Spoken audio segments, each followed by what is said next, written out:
কৰিমগঞ্জৰ বদৰপুৰত আৰবিফত ডাক্তৰ মুন্না ভাই MBBS Badarpur sign dental ক্লিনিকৰ পৰা বদৰপুৰ আৰক্ষীয়ে গ্ৰেপ্তাৰ কৰিলে ভুৱা দন্ত চিকিৎসক ৰছিদ আহমেদক। ৰোগী আৰু স্থানীয় ৰাইজৰ অভিযোগ অনুসৰি কৰিমগঞ্জ জিলাৰ কালিগঞ্জ অঞ্চলৰ ৰছিদ আহমেদে দীৰ্ঘদিন ধৰি বদৰপুৰত এটা অট্টালিকাত ভুৱা চিকিৎসা আৰু চিকিৎসা সেৱা আগবঢ়াই আহিছে।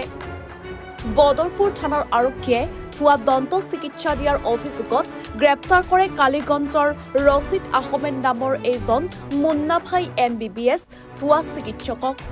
ৰছিদ আহমেদে বদৰপুৰত সাইন ডেণ্টেল ক্লিনিক নামেৰে এটা চেম্বাৰ খুলি দীৰ্ঘদিন ধৰি দন্ত চিকিৎসা কৰি আহিছিল।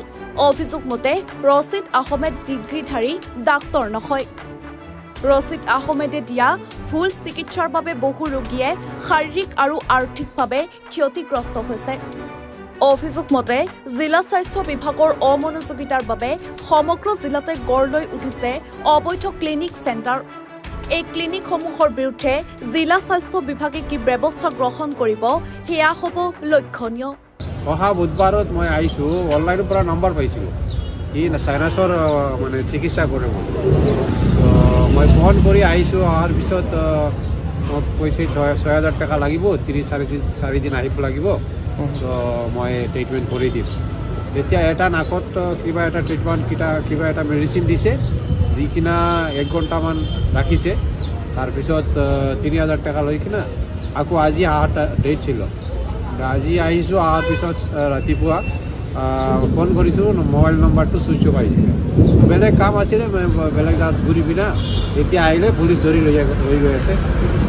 আচ্ছা, এইটো যিজন ডক্টৰ তেওঁৰ নাম কি হয়? নামটো নাজানো, বোৰ্ডতো নাম নাই, নাম কি আছে নাজানো, মই বুজা নাই। তেওঁৰ কোনো ডক্টৰৰ ডিগ্ৰী নাই বা তেওঁ যে এজন ফেক ডক্টৰ, যিটো ভুৱা ডক্টৰ, এইটো আপোনালোকে জানেনে? নাজানো, ভুৱা ডক্টৰ বুলি নাজানে। আজি আৰু ট্ৰিটমেণ্ট কৰিছে, সি দাৱাই দি আছে, আৰাম পাব বুলি ক'লো। 3-4 দিন মান পিছত আহিলোঁ আৰু ফোন কৰিলেও মানে ৰিচিপ্ট একো নাই।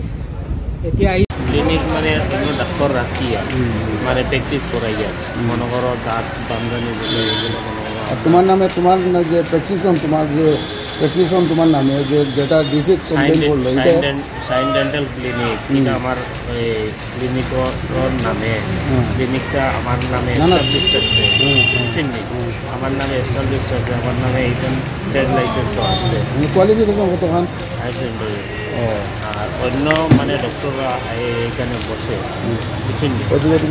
অন্য ডক্টররা এখানে বসিয়া মনে করো আপনারা এখানে মানে পেশেন্ট থাকলে তারা আয় কল করলে। আর কোনো সময় আছে আমরা মেডিকেল তো এখন ডেন্টাল কলেজ হয়ে গেছে, দাঁত পালানিতে আমরা ওদিকে বইয়া দিলাই যে মেডিকেল কলেজ যাওয়া।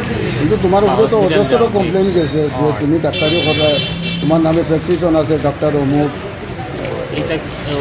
এটা তো ডিজিট জমা পড়ছে, সব জায়গায় জমা পড়ছে। আমার ভাই আনতে আমরা 3 ভাই রেফারেন্সে জায়গা বেশি দেখছি, দলাল সহযোগিতা হইল, বড় অঙ্কের টাকা পাইছিল টাকা ভাইয়া আমারে।